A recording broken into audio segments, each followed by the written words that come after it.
Has everybody taken a look at the proposed, you want to go over the proposed progressive match? Want to look at that? Henry? That's first What are we year. looking at? Plan What's three? Plan 3? That's 12 times for the first $50, 9 times for the next 100, and 8 times for 150 to 250. Is that That's correct? right, that's right. Yeah. What's interesting about that plan is, just as I look at it, in New York City, I think they go to $175 is the match limit. They go to 175 on the local districts. They go to 250 on the citywides. Okay, but let's look at the local, because that's what we're Yeah. comparing with. 175 times 8 is where they're at now, Yeah. if I'm not incorrect, That's correct. right? So that would be 60, so that'd be $1,400 would be the max. This plan would go to $2,300. So in essence, if, again, remember, the maximum cap is the maximum cap, so it doesn't, you Right. can't spend more than we're going to spend, but you get there quicker. So the first $50 is a 12-time match, $600. As you said, next 100, 9 times, that would be $900 on 100. And then the last 100 would be 8 times, would be 800, so that adds 2,300. So you'd have a higher, 9.2 is the overall on the 250, 9.2 times the 250. You'd have a higher overall match than the city's 8. And on top of that, you would be magnifying greatly, I would say, that's the goal of it. That's why we call it the progressive match. We'd be magnifying greatly the smallest donors, those who donate $50 or under, would see their donation matched by 12 times. So that's what we're looking at, just get a sense of any issues related to that. Go ahead. There are a couple things I like about this. Most significantly, that 12 times the first $50, I think, really encourages people to go after the small dollars, and I think that's very helpful. Also, because we are looking at limiting the match in district, Right. making it more generous, I think makes it more reasonable. I think there are other issues that we'll raise on other issues, but I think,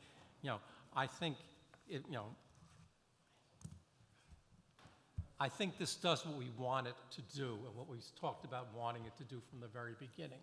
I would like to make sure that we run the numbers and make sure that we're not busting the budget. I think we're well within budget on this, having looked at it before, so I think that, but we'll run the numbers on it just to make sure.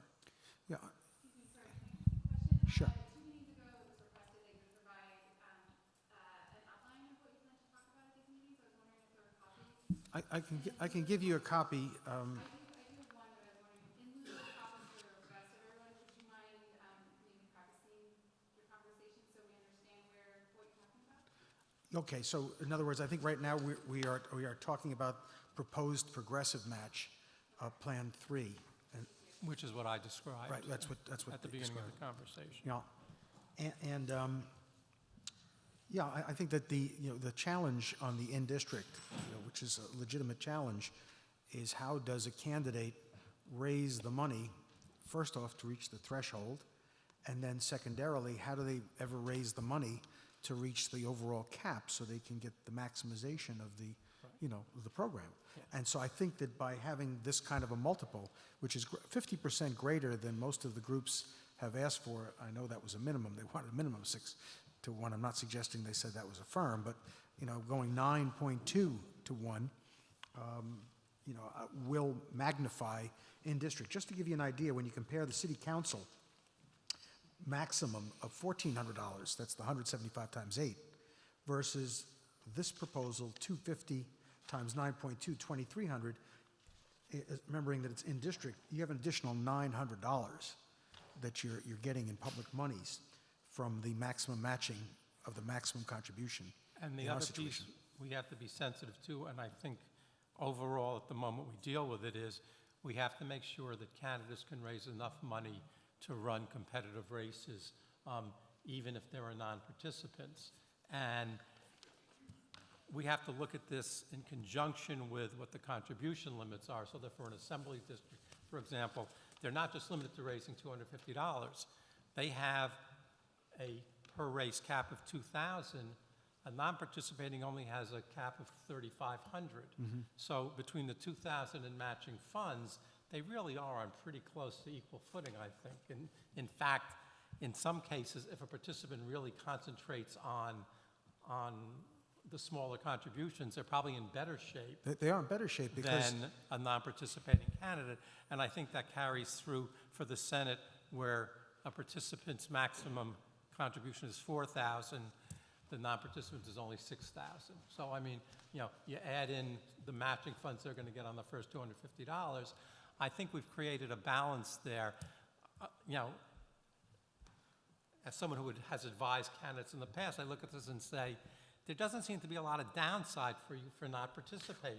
well, Henry, you know, if you look at it, if I've got my math correctly, you say it's 3,500 if you're non-participating, 2,000 if you are. But if you're participating and you put in $2,000, you're going to end up, I believe, with $4,050. So you're going to do better getting the same contribution participating in the system than you will outside of the system, which is a further encouragement for people to actually be in the system. That's what I like about that. Can the justification for this progressive match be explained a little bit better? I understand it from the one perspective of, if we were concerned that by limiting the out-of-district match, you're going to be starving these candidates, leading to lower participation. I understand that side of it. But it seems to me also now that we're creating some sort of priority on the 50 and below donation. When I think of these programs, I think of their justification being rooted in anti-corruption measures. I've never thought of a $250 contribution or a $175 contribution of having corruptible effects. And so we're now saying we have some sort of issue where we don't want to incentivize contributions from 50 and above as much as those 50 and below. And I just wonder if I don't know if there's a legal issue there, because a lot of these campaign finance laws survive based on the government interest to prevent corruption or the appearance of. I don't see that with a $175 or $250 contribution. And we're pushing it to the higher match at the lower levels, and I just wanted to raise that, because that is, I see it addressing some of the concerns we've raised, but that's just one other issue in terms of, you know, what are we really trying to achieve there? Because I don't see a downside of a higher match on the rest of the contribution. Yeah. Well, I think that, I'm sorry. I was just going to ask a related question. Sorry, I didn't realize this was going to be so loud. As it relates to some of the legal questions we presented to council, have we gotten responses back on that yet? Because I think that'll help shape our evaluation of this in particular, but other issues we're discussing. Yes, we are getting those, and verbally, I was told they are coming, and they'll be there well in advance of November 13th.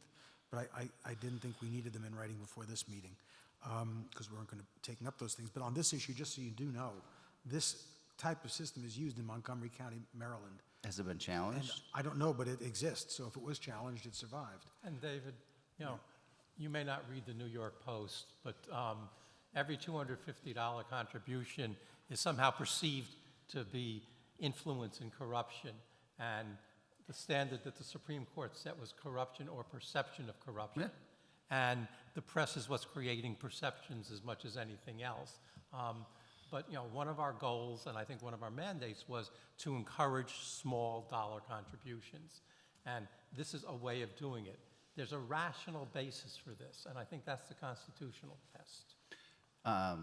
The rational basis being there's a perception that that an elected official is corrupted by a $250 contribution? No, the rational, well, it's twofold. One is that any contribution can create the perception of corruption, but more importantly, the rational basis is that the goal is to encourage small contributions and more participation in the political process. And, you know, I think that's a valid. No, I'm not saying it's not, but I'll just say, I'm struggling We're with. back in law school, Dave. Right. I'm struggling with the difference if this kind of averages out for what we've always talked about being matchable up to 250, say, applying a straight 9-to-1 match across the board with a higher match, which equals the same thing, versus a higher 12-to-1, which is from a taxpayer perspective or others is, well above what anyone's advised. It's double the amount that it seems like everyone is pushing for. Well, So I'm just raising those points. A lot of this is driven by the math and what the results it produces, of which I have no idea. I don't know if modeling has really been done on any of that, but I'm just raising those issues to make sure that we're thinking through the I process. just want to answer David, then, if that's okay, I apologize. Sure. David, here was, if you remember the discussion on the AMI, different matches of dollars based upon the AMI districts, because there are some districts. We heard somebody testify today, I think it was Judith Hunter, who represents 40-some-odd rural counties in the state of New York, testifying that the money just isn't there. So when you have a matching fund program, one size doesn't fit all. And we had difficulty, and maybe on the legal end, in distinguishing one donor's amount being multiplied in one part of the state because of their district's wealth versus another donor similarly situated, theirs being multiplied by a different amount. Well, what we're looking at here is the reality that in states that have lower AMI, in other words, incomes below the AMI. states? Excuse me, counties, my apology. Counties below the average AMI, by magnifying the lower donor, you are then, in essence, across the state, helping to mitigate some of the difficulty, people who don't have higher donors available to them in the same numbers that other districts do. So the AMI, this is a new question, not what I was going to say. So the AMI is off the table then? The AMI as it relates to the change of the match, not the AMI as it relates to the change of the threshold that a candidate needs to gain in order to opt into the system. So this is just as to the match of their dollars.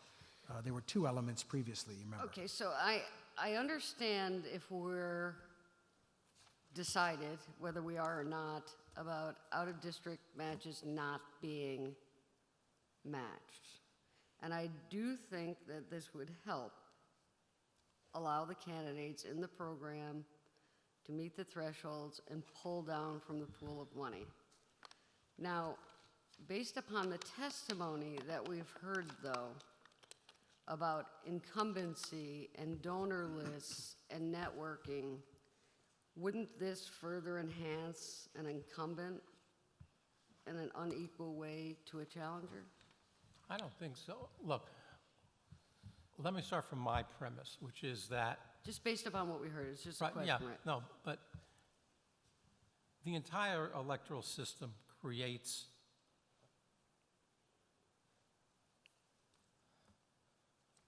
an incumbent benefit, Right. with or without financing. What we're trying to create is a system where the non-incumbent has a chance to at least be on the same playing field as the incumbent. We're never going to be able to eliminate that incumbent advantage. And what this does is, and perhaps more so in the poorer districts than in the richer districts, where the $50 match will be more important, it gives them the advantage to be in that field. Look, an incumbent can raise big money, right? But if they're raising money from their district, if it's a poor district, they're still going to be raising the small bucks. And the challenger can also go out and raise the small bucks, and they don't have to do it in 2 or 3 months. I mean, I was listening to somebody, and they said, well, they can start off and they can raise money. An incumbent, a non-incumbent, if they want to make the race and make a decision, can start raising at the beginning of the cycle or even before the beginning of the cycle. Well, we haven't gotten to those timeframes yet, because that was my But- next yeah, question but- about the current campaign committee balances that the incumbents have and what will happen with those. That's an issue we haven't talked about. That's a separate issue, I think, yeah. But look, it's not that we're going to eliminate the incumbent advantage.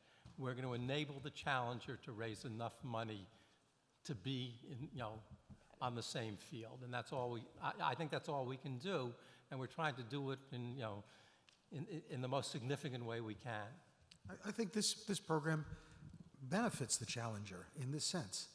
The incumbent already has a network of higher donor individuals to go to, and they've got that.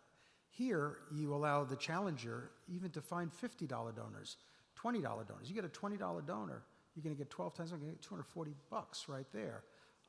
for somebody just giving you $20. You can't go into your community telling me you've got an assembly district, 115,000 people, you've got great support, and everybody loves you, and the grassroots and all the rest of it, and you can't find 50, 100 people, 200 people even? in But that should an district? incumbent choose to opt into the program, they would They're going to have, most definitely meet the thresholds probably a lot quicker. well, they'll use the 250s, But that goes to that's- the yeah. benefits of incumbency as well. I understand there's a built-in bias there. Well, one topic I don't know if we've touched on much, we've kind of touched on it briefly, but I've never heard it discussed with respect to participating candidates. Are participating candidates allowed to, in your minds, receive unlimited contribution from the party? Is that where that, how are we treating participating Yeah, we candidates? didn't get there yet. Well, I mean, that, if we're talking about incumbent Right, I advantage and agree. whether or not this system works, you know, if you have this system where someone's opting in, they're capped on what they can essentially draw down from the public, they're presenting themselves as being financed by small donors. They can still By raise foregoing, additional by money. foregoing, you know, certain interests in taking public dollars for doing so. If you're participating, that money still comes through the party, which obviously doesn't have the same restrictions. What does that look like? Because that, I think that would weigh on my decision as to whether or not these numbers work or don't work. well, the parties are not included in the statute, number one. They're specifically not included in the statute. So that was one problem that we had addressing it. Second thing is you do have independent expenditure groups as well that we've got concerns with. So, you know, limiting the party's ability to respond to an IE that comes in is a difficulty too. So what I recommend is we, don't have the statutory authority from what my reading of the statute is that started this commission to deal with that issue. And then number two, it becomes murky because I think that what we're trying to do is focus on a system that takes wealthy donors and their high donation amounts away from the candidates directly. Where parties get their money and how their money is distributed can't be directed. It's against the law for somebody to donate a set amount of money to the Republican Party and say to the Republican chair, as an example, I want that money to go to Joe Smith's campaign. That's a violation of law. And so that doesn't happen. So you take away at least some measure of the corrosive influence of high dollar amounts when they're not going directly to the candidate. Not that we should be promoting parties to do it, but you know, that's just, you know, the way it's going to be. I suspect that they're going to be left out there because they're not included in the statute. Given that we're going to have some sort of matching program, I guess what I'd ask people to do is, between now and the 13th, this is a model, we're going to get some numbers and run some numbers on it, take a look at it, and see what your reaction is to these numbers as numbers, because we're going to end up somewhere with a matching program. That's our mandate under the statute, or, you know, it seems to be where we're going. So let's take a look at this, and then, you know, it's a model that, you know, I've expressed my opinion about it. You know, other people should look at it, and, you know, on the 13th, 13th and 14th, we're gonna have to finalize this. You want to go on now to, is So that you the- don't think contribution limits applicable to the candidates? applicable to the candidates? It's specific. So When you you have, don't think a, party is not a candidate. In other words, when. but the when- amount of money they can spend, it's not. This isn't about, I know, yeah. I but got see, it. I mean, I asked the council about this, and what they advised me is that if it's not You should really specific. share I was what going the to say council the same says thing, with all of exactly. us, We should yeah. all be party to the conversations with the council, so we all are operating with the same understanding, then we wouldn't ask the Well, questions. hopefully on the 13th and 14th, we'll have council with us, and we can, But we need to have, I know, we need to have it beforehand, though. We really do. Yeah, you're going to have it before the 13th, so that when you're at the meeting on the 13th, you've had it already for a good time to have reviewed it.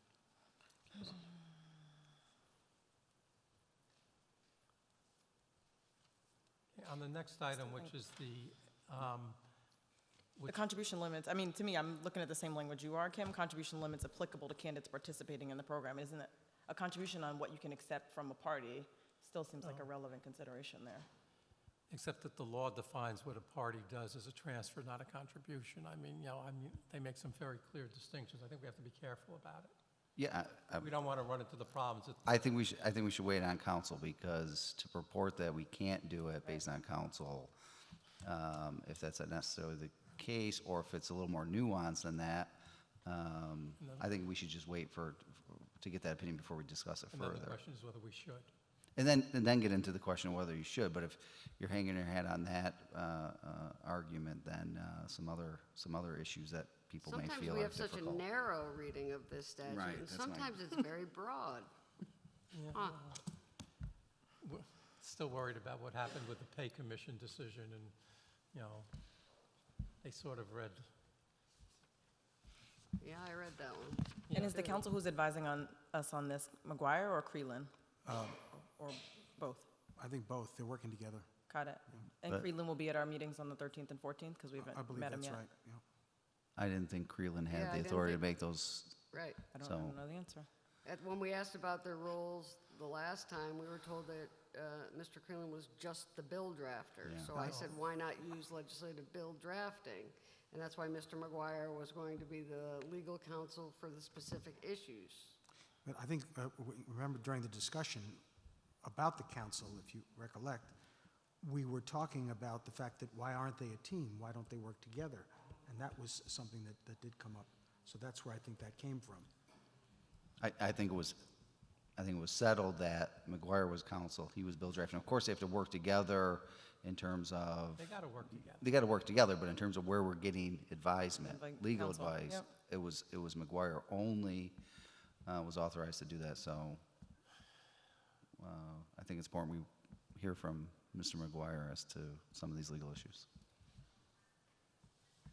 Nothing against Mr. Creelan. Just He'll be saying glad- what we decided, He'll be glad to hear that. what we talked about, that's all. Do you want to move on to the next item? And this gets to your question, Well, here's my problem. The next item, for those who don't have agenda, are proposals for district AMI-based adjustments. This is for the thresholds. And we just got some modeling on that yesterday, I guess, from both Brennan and Michael Malbin. And, yeah, could we hold on this? Because I looked at it, but I haven't had a chance to fully digest it.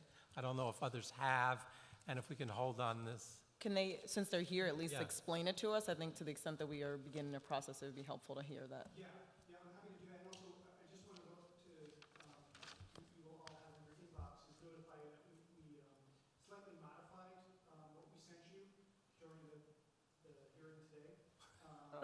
Just because so I shouldn't have read the old one. everything in the old one stays. The new is in highlighted yellow.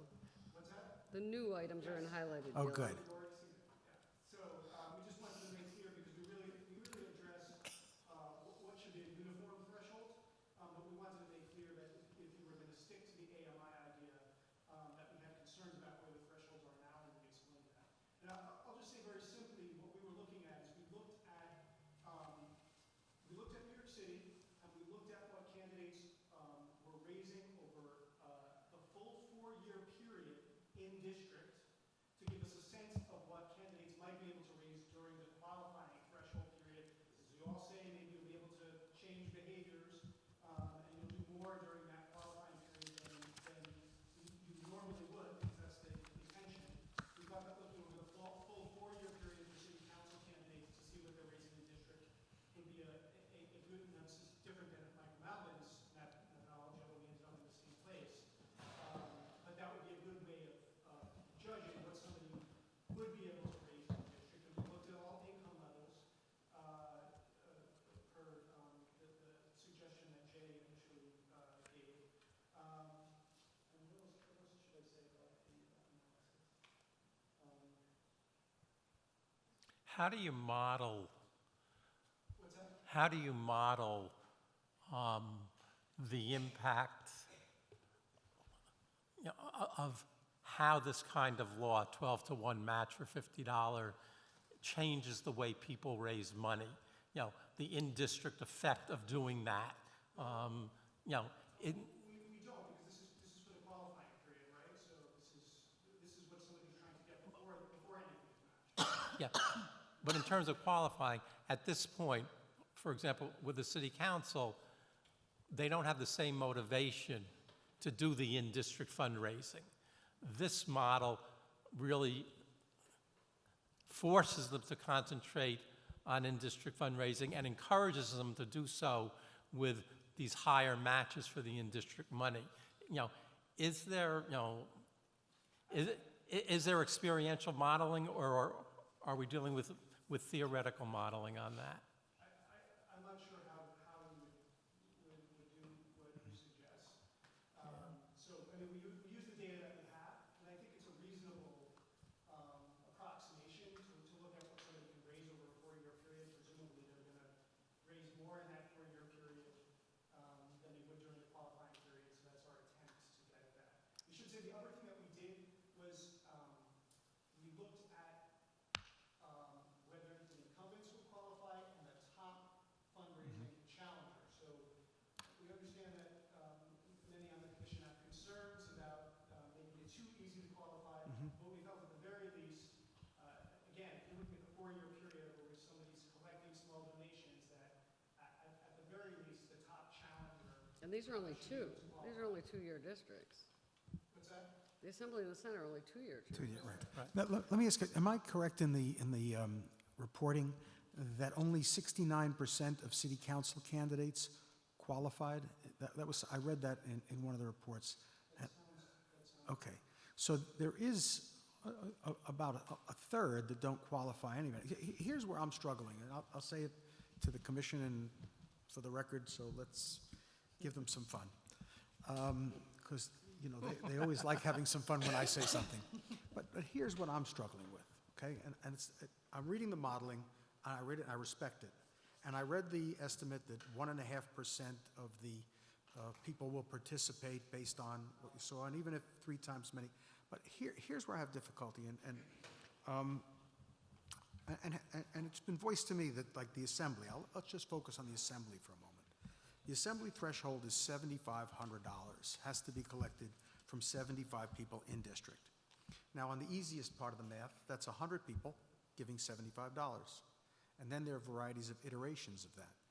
Obviously, every $250 person that you have in that lowers, the average donation you need for the remainder of the people.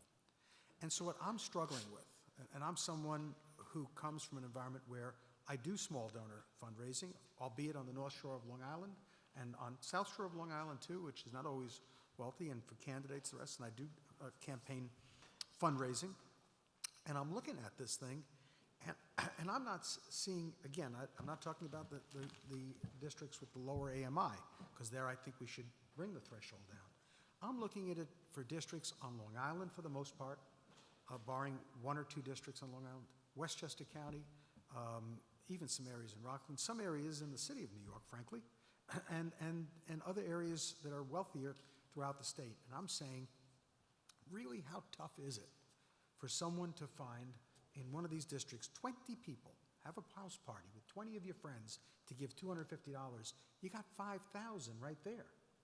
Then throw a party and get 50 people to give $50, or 100 people to give $25, and you're done. And that's why I look at the modeling and the difficulty, and I say, and again, this is where I'll be quoted poorly, but I've seen candidates who are hardworking, who knock on doors and pick up the phone and try to raise money and hold events and bring in their friends, actually do it, I think are able to do this. Candidates that I have seen fail on Long Island without campaign financing, that aren't able to raise money, they never pick up the phone. They never go and do. They're afraid to ask. So what I'm just saying to you is, what I want a system to ensure us of, and this is where the balance we have to figure out, and it's slippery in this sense, is where is the balance between defining a candidate as credible, meaning they genuinely have the grassroots support that would warrant the expenditure of taxpayer dollars to propel or help propel their candidacy. Where is that level, and how do we do that among these different districts so that we're not, and I go back, and I know I've made the comment, Henry's taken issue with me, but I look at the example of the city council race 2019 for public advocate. You had 17 candidates run. You spent over $7.1 million of taxpayer money. You brought in 119,000 and change voters out of 5,165,000, 2.3% turnout on 7 million spent. 11 of those candidates qualified for the program. You had a $62,000 threshold, I think, in that program. 11 candidates qualified. Of those 11 candidates, only 3 got 10% of the vote or more. The rest were down in the lower numbers. 3 or 4 or 5 of them were like 2% also, and they spent $500,000 of taxpayer money. So what I'm just saying is this. I don't think that example means that's the whole. I think that's the worst of it. That would not happen in New York State, you know that, right? Because it was the only election happening in the city. They lowered the qualifying thresholds for that race, and it was a nonpartisan contest, so that wouldn't happen in the state. If you suddenly had a special election, the parties picked the candidate. Yeah, I'm not worried about special Excellent, election. yeah. I'm just worried about elections generally. You know. Jay, let me tell you what my concern is, and I'm not sure where we end up on this. I am really, very much at sea on it, but New York City Council District, which is about a third larger than Assembly District, has a $5,000 threshold that can be matched from anywheres in the city, and still a third of the people don't qualify. Now, maybe a third of the people not qualifying is the right standard, but if, assuming that's the right standard, and assuming as I do that people will change their fundraising efforts from out of district to in district, if the council with 140 some odd thousand has a 5,000 threshold, why does the assembly with 115,000 people have an even higher threshold? I mean, I just don't think it matches. And look, I'm saying maybe a third of the people not qualifying is where we want to be. How do we get there? Yeah, I just want to make one thing clear in our numbers. When we're saying the percentage that we're not qualifying, we're looking at the top candidate, the top 2 candidates in every contest. So there'll be plenty of people in addition. So we're not saying only 50% I know. will Right. qualify. Just want to be clear. Yeah, no, I understand. And the other thing I want to note is for the middle income districts where we're showing the lowest performance on these thresholds, that's an extremely common district in the state and in the city as well. And so I would be particularly concerned about those when you're looking at this AMI, and it may be a lot more difficult in those districts. Whether you're talking about just above the top half or just below the median, to raise, you're talking about getting 100 people to raise $75. That's a lot of money in what we're calling the median income district. You know what, I also want to point out this, and we're looking at all of this, there are other factors in a lot of these races. Think about this. Again, I go to my own experience.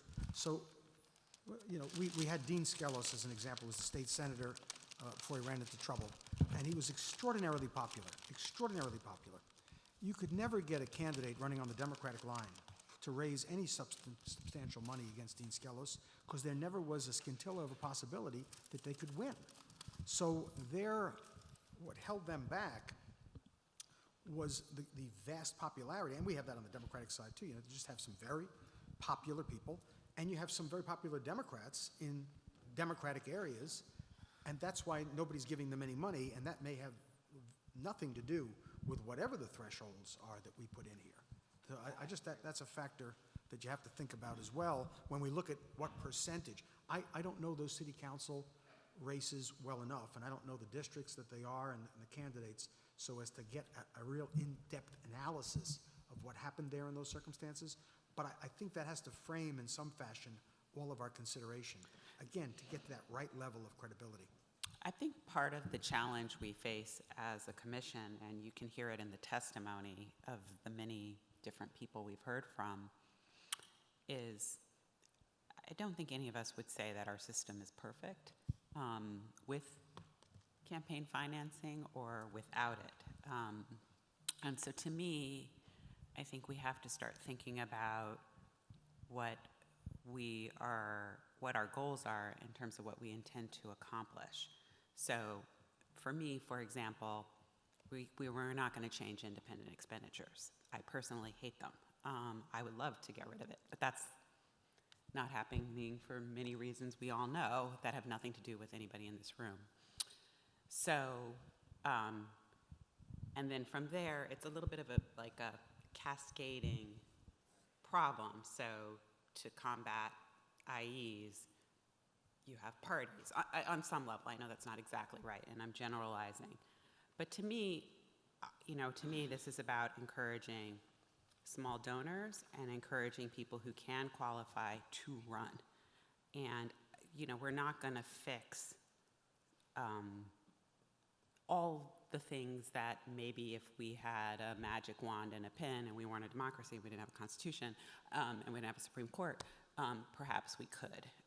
And that's not directed at anybody in particular, but I feel like sometimes we're almost trying to do more than we actually can fix, even though we may all acknowledge, that the Board of Elections is not perfect. But there are things about it that are very strong. So I think that's like what the part of the tension we're all dealing with and grappling with, frankly, a short time period, which I know sometimes frustrates members who see the commission. But I hope they all remember we're volunteers, and we're doing this because we care about New York State, and we want to try to contribute to the fabric of New York State and make it better. But that certainly doesn't mean we're perfect or we don't have other obligations. So that's just from my perspective, I feel like that's part of the tension. Like I want to encourage, and Jay has heard me say this, as has the Brennan Center, I don't think incumbents are bad. And sometimes I think there is a view that because you've been in office, that means you're no good. And frankly, I share a different philosophy, me personally. I think there are benefits from experience that can help people manage complicated situations. And I think that's true, that we want to encourage people to run, but I do think people deserve to, if voters don't like you, and we've seen it happen. I mean, Joe Crowley, he lost. And I don't think he would say, there was corrupt or anything. He lost, and I was shocked. But at the same time, I think there's value in having people who have experience. And so that doesn't mean sometimes I don't want to change, but I do think that influences money. And I'm going to tell you, like right now, if you look at Manhattan and the DA's race, people are debating what to do. They like Cy. They like a lot of the other people who are running. Should they give? It's not about public financing. It's about, do they want to support the current candidate or not? So I guess this is a long, winded speech, and I didn't mean to speechify at all. I just think it's complicated. And for me, I want to encourage small donations and people in district to run. And frankly, for me, limit the influence of people outside the district. But that's pretty narrow, and I'm not sure what else. Definitely lowering campaign contributions. Obviously, that's fundamentally important as you're looking at this, because otherwise none of it will work. But anyway, just share my thoughts. It's a balancing act. It's a balancing act. It really is. Yeah, listen, I agree. Every I time am we do this, it's like this. 100% confident there'll be a whole new host of problems left as a result of what we do. Hopefully we take care of some that we're trying to deal with now. I certainly don't have an issue with candidates not necessarily running against someone wildly popular in their district. My concern is more so the unpopular candidate that's there. And people are barred from running and challenging and removing them when that's the will of the people in the district. So that needs to be the goal of making sure that we're creating an avenue for those folks and not so much just creating unnecessary challenges when the person is in fact popular. Me, myself, philosophically, I don't think we're going to have much success producing a number of the results that these programs often claim they'll solve. So I'm just much more concerned in that what we put forward is rational and justified and consistent. And when we talk about, the potential progressive match in a district, But then the statewide offices are at 6-1, and I ask, why is that the case? And part of it's to make sure that there's enough money there, but also it shows priority to the small dollar donor. Why isn't the small dollar donor being equally incentivized in a statewide election? I think those are questions that open us up to potential challenge, and I don't have an explanation for it. Similarly, to Commissioner Berger's point that a lot of this is modeled off the only experience we have a city council race. We've somehow set an assembly district with more difficult thresholds than a city council, and we've built up from there. But we've built up where we've gone a certain percentage over what advocates have recommended, say 33% above on the assembly. And then we've added 44% more difficulty in terms of the amount of money needed to raise to qualify for the Senate, which there is some rationality to. Then we did nothing on the comptroller, and then we increased the governors by 300% in terms of the number of donors necessary. I think we really have to be careful about inconsistencies that we can't justify in the system. So from an AMI perspective, from a progressive matching perspective, from a threshold perspective, I think all those things have to have some consistency throughout what we build. I would 100% agree with that, and then also be clear around, I liked your framing, Commissioner Dennerstein, around who it is we are trying to solve for, or who is, let's call it the reasonable donor, if we're going to use some law school language. I hear conflicting, not guidance, that's not the word, like perspectives on who it is we're trying to incentivize to donate. On the one hand, we're like, well, someone who gives at the $5 level is definitely the reasonable donor, and like that person should be, have a larger voice, if you will, over others. And at the other end of the spectrum, we're saying someone who gives $250 is definitely able to game the system in some way. And to me, there's an inconsistency in that. I'm not saying. Well, on one hand, you're like, oh, well, you can go around and organize a fundraiser where you get all of these donations from this level of donor, maybe the unreasonable donor, and then you can organize another one for people who are at this level. I think up to a certain point, all of those donors should be treated the same, and I don't know why we're distinguishing between someone who can give $5 versus someone who can give $250 if we're really trying to incentivize small donors to participate writ large. No, I disagree with that, Denora. First of all, what I'm just describing is this. If you went to a $5,000, which has been discussed, a $5,000 threshold on the assembly race, let's say, I am telling you there are many districts that I could only describe that as a joke, as a threshold. All right, 20 people to give $250. I've got half that in my family, so I'm just saying to give $250 and then get the batch more to give $5 is just too easy. So that's what I'm saying. I'm not saying that it's gaming. It's just that's what the reality is in some districts.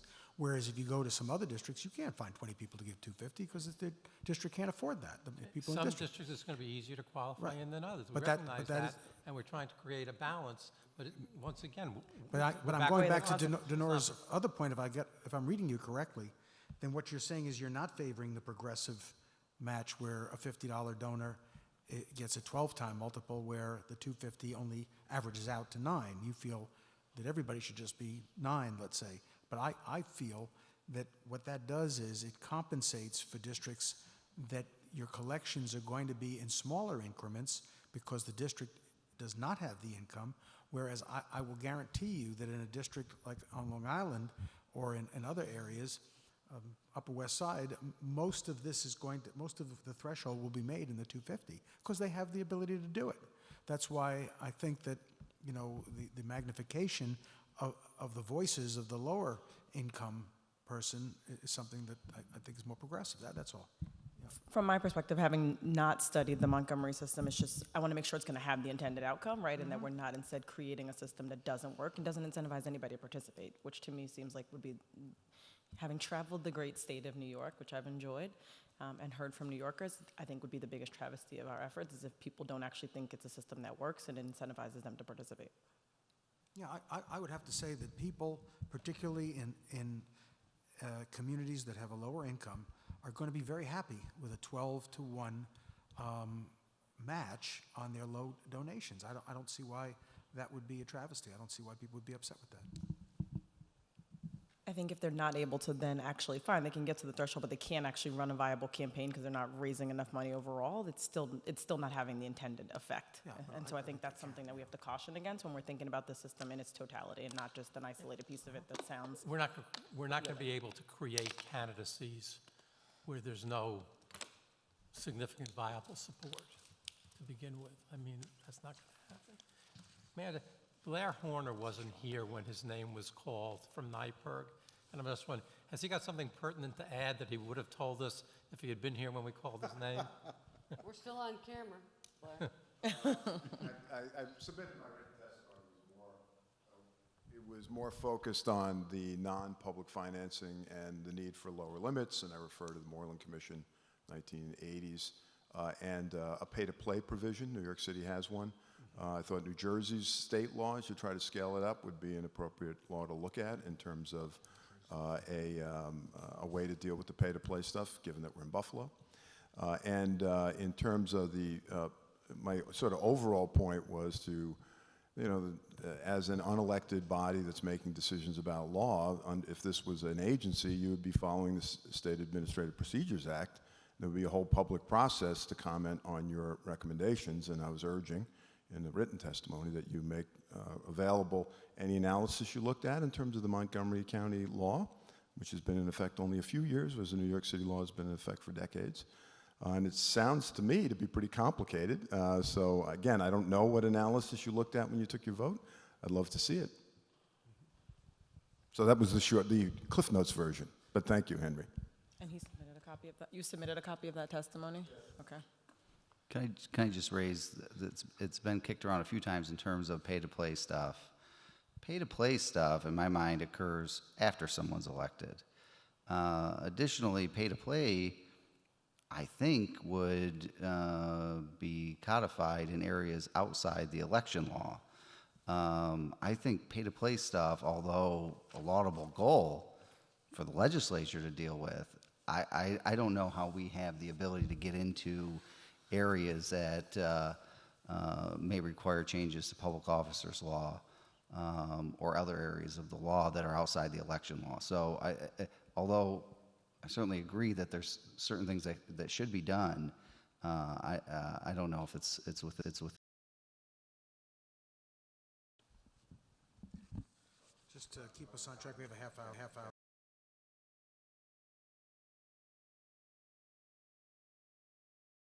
Make a campaign contribution. Yeah. And so it's not a public office.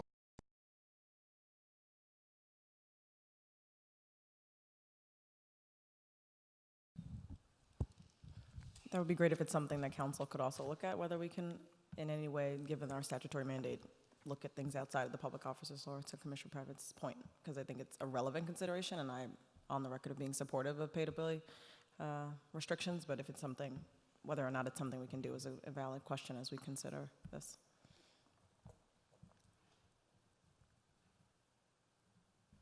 Now, do you mean, we're referring to this in the context of contributions you can make to a candidate.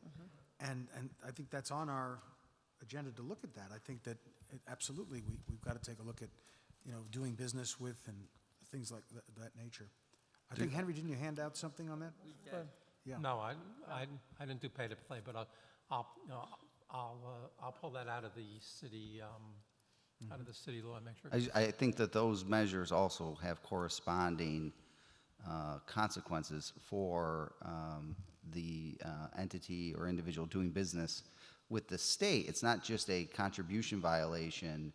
You need the corresponding side of what if you're currently entertaining a bid? Do you still get the bid? Those types of things where it's just not a contribution being refunded. That individual or entity that's trying to corrupt a politician through a campaign contribution needs to be disqualified from gaining or continuing a bid. And I don't know how you do that in the election law, is the way I think of it. Well, the way the city deals with it in summary fashion is there's a much lower contribution limit. Citywide is $400. It goes down from there. It applies to lobbyists and people doing business with the city or seeking to do business with the city, but not on competitive bids. And the violation is by the candidate taking the excessive contribution. There isn't a disqualification provision in it. That's how the city law works. I mean, it's a contribution issue with a contribution limit that the candidate has to comply with, and the state's obligation or the city's obligation is to create the database from which the candidates can check the contributions.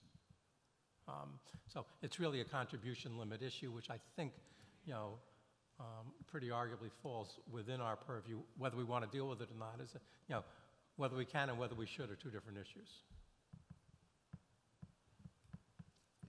Again, would have to go to council just because, Yeah, well, absolutely. is it part of a public matching system? Currently, there's not a contribution limit on those entities. So I just worry about us saying, we can do these things that are questionable, but we're not doing these things because we don't have that authority. And if there's inconsistency in those arguments, we may run into issues where a court, in absence of that consistency, rules in ways that go against what we're trying to accomplish. Okay. Next. So, limits on use of public monies, you handed something out on that, Yeah. Henry? I sent out, it's 3704, I think, of the city charter. It's the administrative code. I can't keep track which one is which. I mean, it's, This has only numbers, no dots. all right. And, it says, public funds are any expenditures by the principal committee in furtherance of the election, and then it's got a list of things you can't use public funds for, such, expenditure in violation of law, payments made to a candidate or the spouse, child, et cetera, of the candidate, excess of fair market value after the candidate's been disqualified. I think we need to look at this. I think this is a model that works. We need some language like this, but between now and the 13th, we should take a look at this and see, one, are there things here that don't make sense on a statewide basis? And are there things that have been left out? And this goes back to the original law back in 1988, so it's been tinkered with along the way, so it's probably pretty comprehensive, but we ought to take a look at it between now and the 13th. Good. Will do.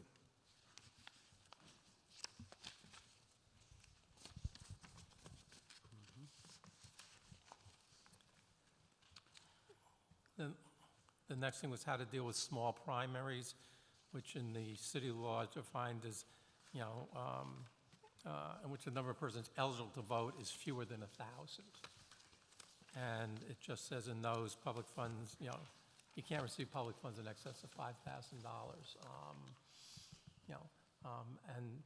What this deals with really is the small party primaries.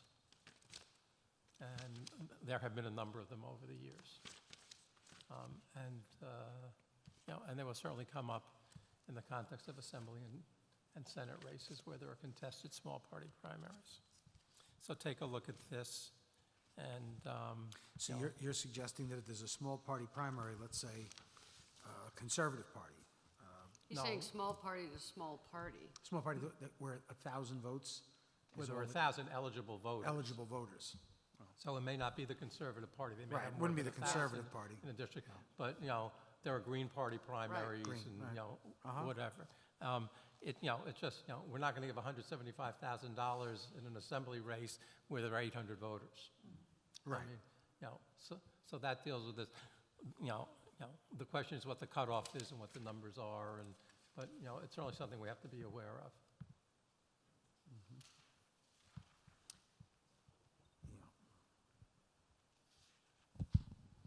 And the companion piece to that, and this is from the rules because the language in the law is very broad. It gives the Campaign Finance Board authority to pass rules is how do you handle what are potentially non-competitive races where you've got somebody running and there are 4 candidates running against them nobody's ever heard of.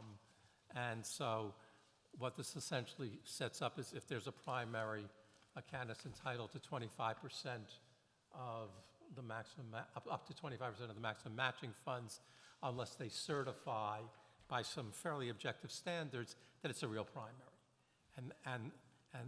And that's what this non-competitive, it's, Section 7 of, I forget which rule it's from, I'm sorry, but how you deal with the non-competitive rights. And once again, take a look at this, and it's something we have to deal with because there are non-competitive primaries. I mean, Definitely. it's, and they can be 7-way primaries or 2-way primaries. What are some of the criteria for that? How do you determine what's a non-competitive primary? It's competitive, I mean, they do it the other way. It's competitive if you've got a non-participating candidate or who has the ability to self-finance. You have a participating candidate who has received the endorsement of other elected officials or membership organizations with more than a certain number of people. Participating candidate who has significant media coverage. Those they would consider as competitive races. But if you've got somebody who nobody's heard of, doesn't have any endorsements, whatever, isn't mentioned in the primary, there's a, but Wouldn't that have been Joe Crowley's case, though? In the beginning? but she would have qualified along the way if it had been a covered race because of media coverage and endorsements. Right. You may not qualify on January 1, but, by the time she filed petitions, she would have qualified. So take a look at this. It's a method of dealing with that, and I think we have to deal No, I with meant, it. but the converse, really, wouldn't he have been limited because she wasn't known to a $5,000 expenditure? No, by the time she filed her petitions, Oh, her petitions filing. and even before, in fact, I mean, there were the endorsements Yeah. and whatever. He would have qualified for our matching fund program. So that's what I've handed out to you today. That's good. That's meaningful. Yeah. And this will give you a base to look at things. Good. That's good. Okay. Next.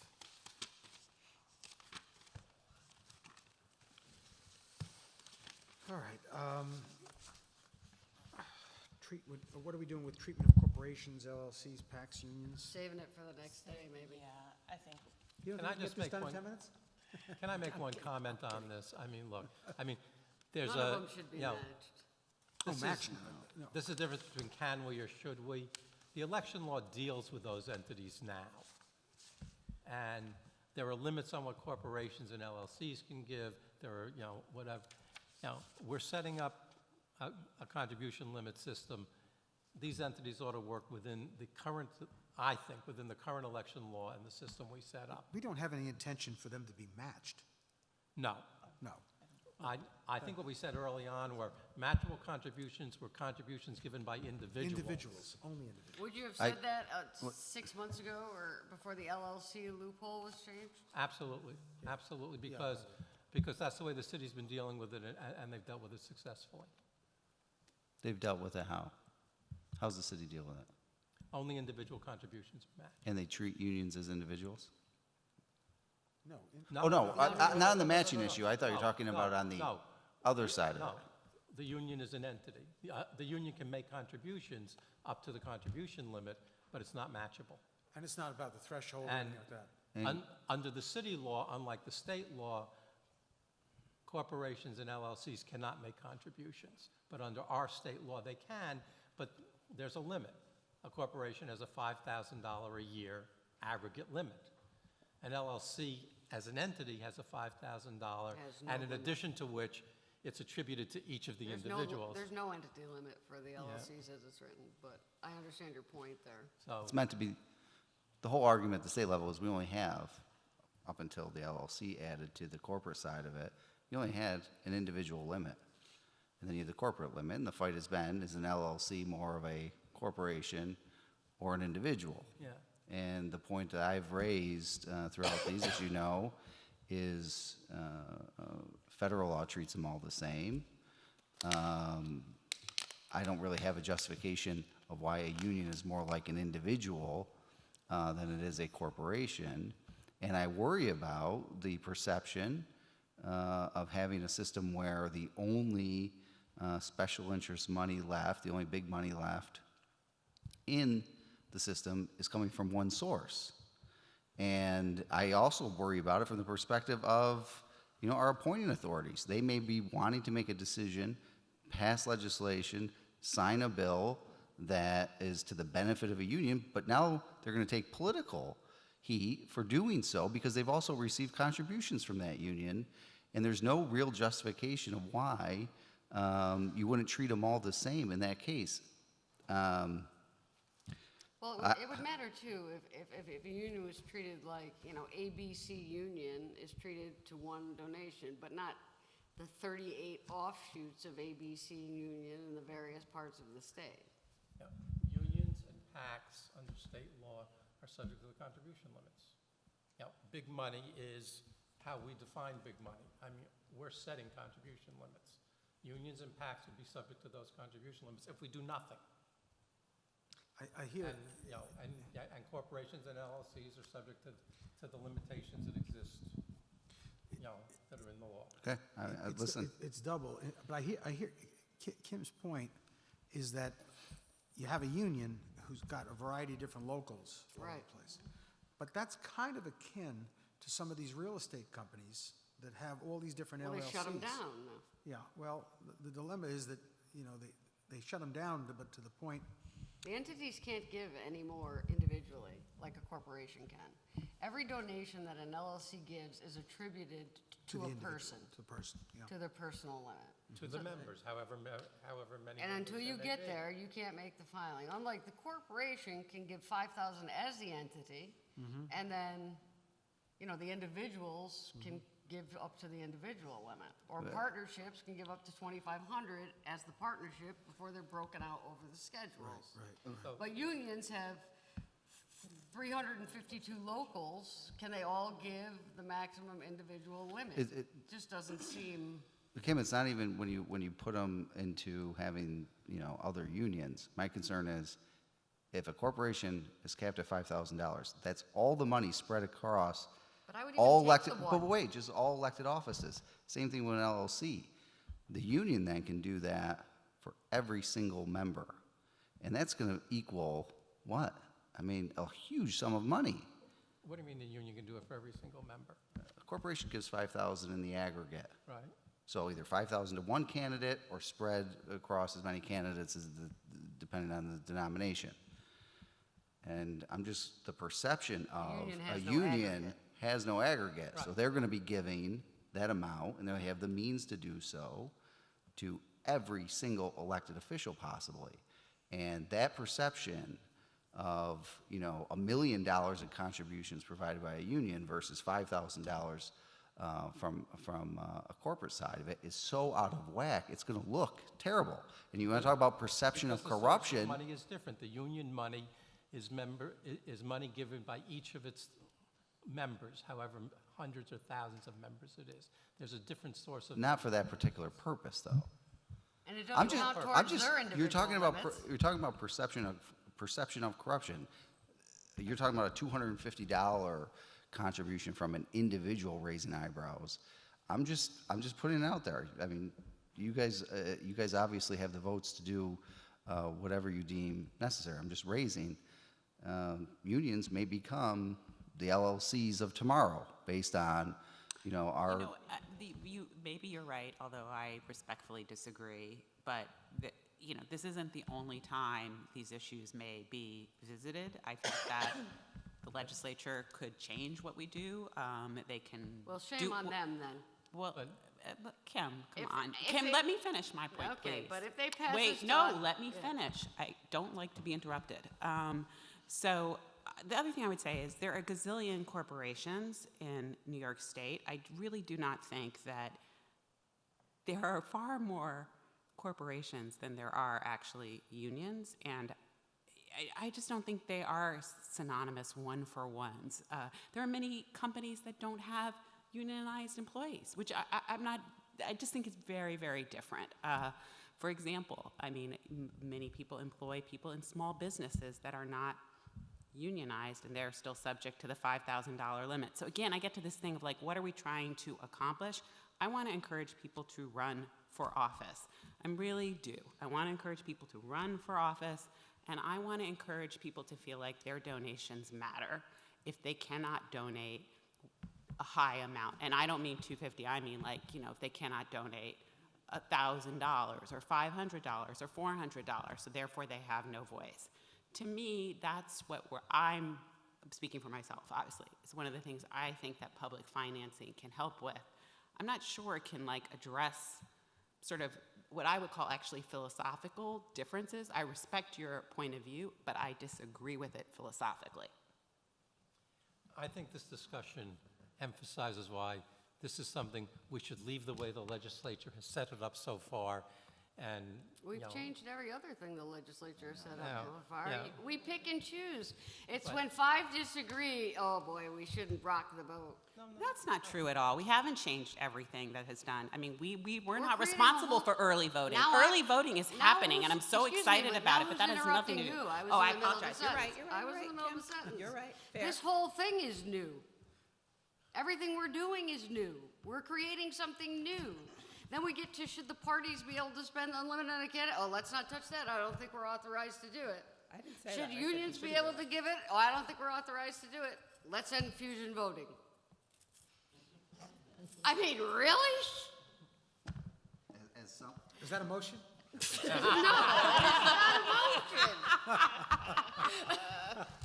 I refuse to be blamed for anything else like last time. I felt very persuaded by what you said. Thank you, thank you.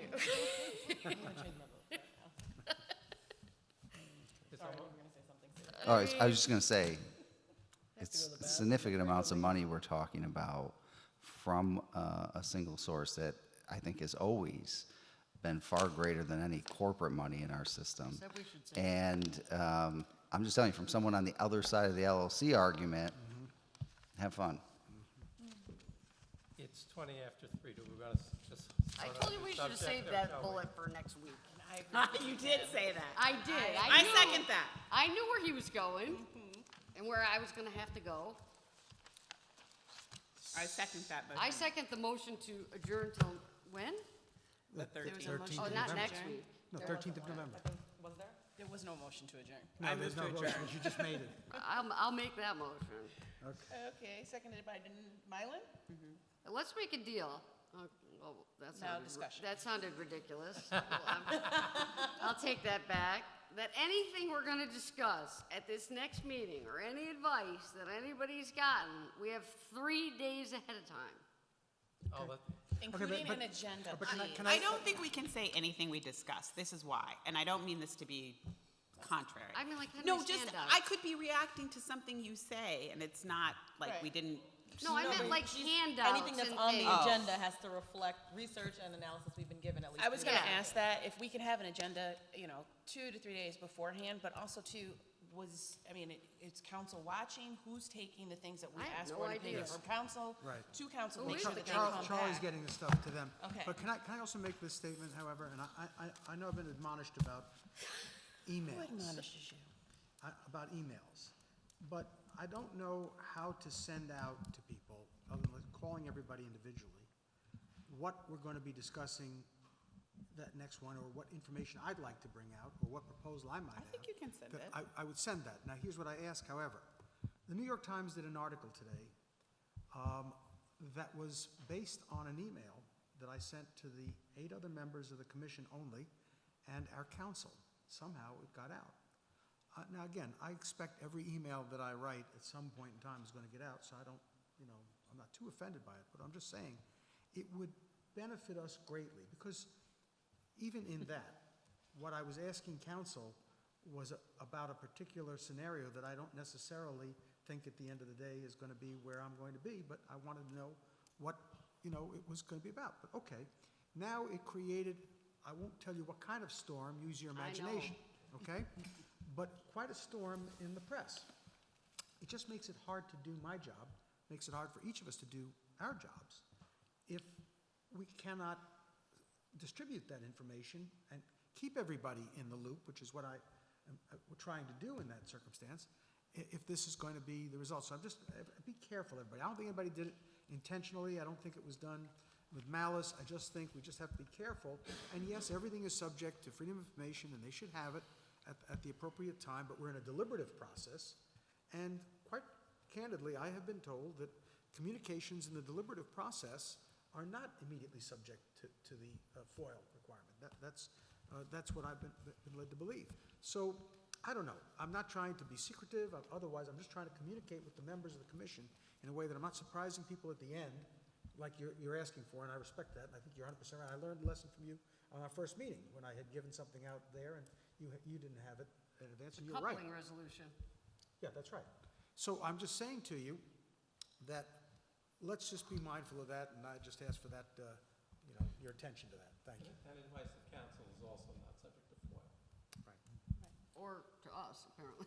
You know, I mean, they talk to Jay, and he comes in, and the council says, so I say little tongue-in-cheek. I mean, Little tongue-in-cheek. not to defend Jay. You don't but have to. I'm going to, no, because I wanted to say thank you, Jay, because you've done a lot to move this along by actually distributing things for us to discuss. And we don't have a formal chair, and that's been helpful from my perspective, whether I agree with what you're saying or not. It's been helpful because at least we're having the discussions. And I don't see any of us necessarily being able to replicate that role for various reasons, so thank you.